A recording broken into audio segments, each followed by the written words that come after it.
ಇಂದೇ ಡೌನ್ಲೋಡ್ ಮಾಡಿ ಮತ್ತು ನಿಮ್ಮ ನೆಚ್ಚಿನ ಶೋಗಳನ್ನ ಆನಂದಿಸಿ. ನಿಮ್ಮ ಮಗ ಶ್ರೀರಾಮಚಂದ್ರ ಅನ್ಕೊಂಡಿದ್ದೀರಾ? ಏನ್ ಎಲ್ಲ ಅವ್ನ ಪರವಾಗಿ ಮಾತಾಡಕ್ ಬಂದ್ಬಿಟ್ರಿ ಇಲ್ಲಿ. ಕಟ್ಕೊಂಡು ನಿಂತಿದ್ದ ಮನಸ್ತಾಪ ಮಾಡ್ಕೊಂಡು ಮಾತು ಬಿಟ್ಟಿದ್ದ ಅಂತ ನೀವೇ ಮಾತಾಡ್ತಿರ್ಲಿಲ್ವಾ? ನಾನು ನಿಂತ್ಕೊಂಡು ಎಲ್ಲ ಕೇಳಿಸ್ಕೊಂಡೆ.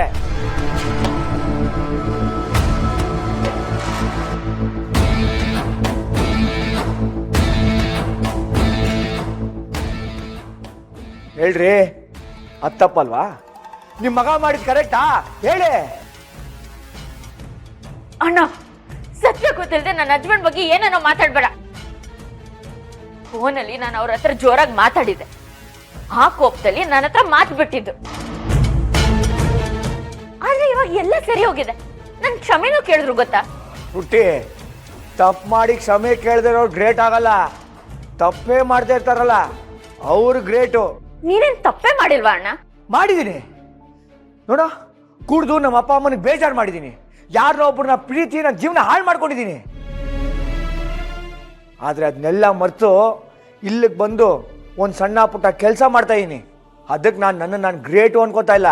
ಆದ್ರೆ ಇಷ್ಟು ದಿನ ನಿನ್ನ ಪಾಲ್ಗೆ, ನಮ್ಮ ಅಪ್ಪ ಅಮ್ಮನ ಪಾಲ್ಗೆ ಗ್ರೇಟ್ ಅನ್ನಿಸ್ಕೊಂಡಿದ್ದಿ ಪಾಪಿ. ನಿನಗೆ ಗೊತ್ತಿಲ್ಲ, ನೀನು ಮೋಸ ಮಾಡ್ತಿದ್ದಾನೆ.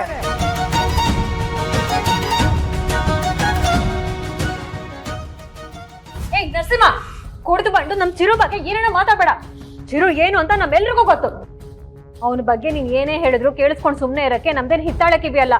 ಪಾರ್ಟಿಗೆ ಬಂದಿದ್ಯಾ, ಬಂದು ಕುಡ್ದು ತಿಂದು ಹಂಗೆ ವಾಪಸ್ ಹೋದ್ರೆ ಸರಿ.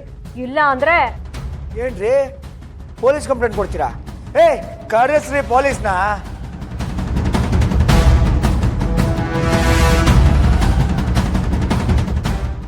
ನಿಮ್ ಮೈದ್ನ ಎಂತ ಸಾಚ ಅಂತ ಅವ್ರ ಮುಂದೆನೆ ಪ್ರೂವ್ ಮಾಡ್ತೀನಿ.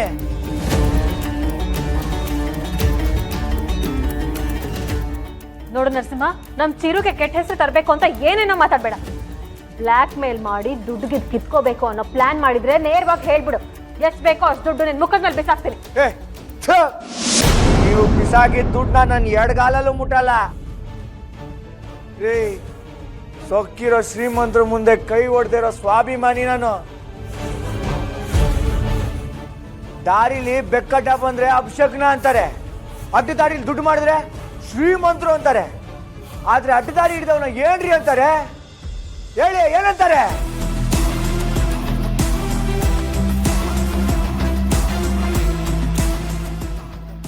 ನೋಡೋಣ. ಸೌಂದರ್ಯ ಮೇಡಮ್ ಹೇಳ್ದಂಗೆ ನನ್ನ ಹಸ್ಬೆಂಡ್ ಬಗ್ಗೆ ನೀನ್ ಏನೇ ಅಂದ್ರು ನಾನ್ ಮಾತಾಡಲ್ಲ. ಇಲ್ಲಿರೋರು ಯಾರು ನಂಬಲ್ಲ. ಪುಟ್ಟಿ, ವಿಷಯ ಗೊತ್ತಿಲ್ಲದೆ ಅವ್ರ ಪರವಾಗಿ ಮಾತಾಡ್ಬೇಡ ಪುಟ್ಟಿ. ಎಚ್ಚೆತ್ಕೋ. ಅದು ಬಿಟ್ಟು ಇದು ಪಾರ್ಟಿ ಆನಿವರ್ಸರಿ ಅಂತ ನೀನು ಮುಳುಗೋಗ್ಬಿಟ್ಟಿದ್ಯಾ.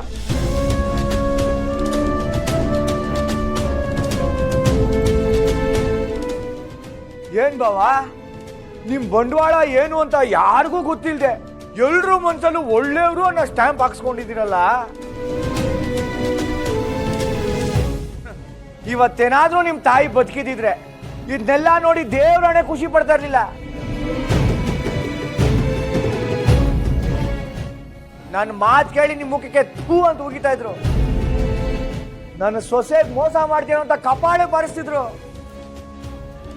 ಹೋಗ್ಲಿ ಬಿಡಿ, ಇದನ್ನೆಲ್ಲ ನೋಡೋ ಬದಲು ಸತ್ತಿದ್ದೇ ಒಳ್ಳೇದಾಯ್ತು.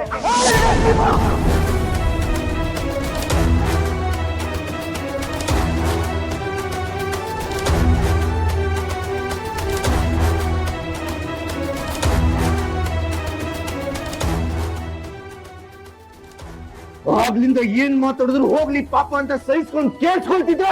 ಅಮ್ಮನ ಬಗ್ಗೆ ಮಾತಾಡ್ತೀಯ? ಏನ್ ಮಾಡ್ತೀಯ? ಅದೇನೋ ಮಾಡ್ತಾರೆ ಅಂತ ಮಾಡ್ಲಿ. ನಿಮ್ಮಮ್ಮ ಬಗ್ಗೆ ಅಲ್ಲ, ಅವ್ರಮ್ಮ ಬಗ್ಗೆ ಮಾತಾಡ್ತೀನಿ. ಹೇಳ, ಅವ್ರ ಸಮಾಜ ಎಲ್ಲಿದೆ ಹೇಳ. ಹೋಗಿ ಅವ್ರ ಮುಂದೆ ಹೇಳ್ತೀನಿ ನೀನ್ ಎಂತ ಲೋಪರು ಕಚರ ಅಂತ.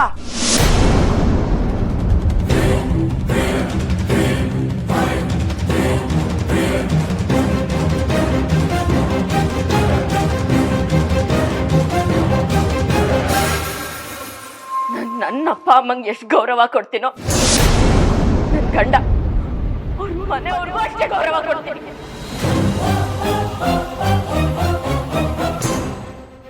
ನನ್ ಗಂಡನ ವಿಷಯದಲ್ಲಿ ನೀನ್ ಇಷ್ಟೊಂದು ಕೆಡ್ದಾಗ ಮಾತಾಡಿದ್ರೆ ನಾನು ಸುಮ್ಮನೆ ಇರ್ತೀನ?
ಮಾತಿಗಿಂತ ಗಂಡನ ನಂಬಿಕೆನೇ ಹೆಚ್ಚಾಗೋಯ್ತು.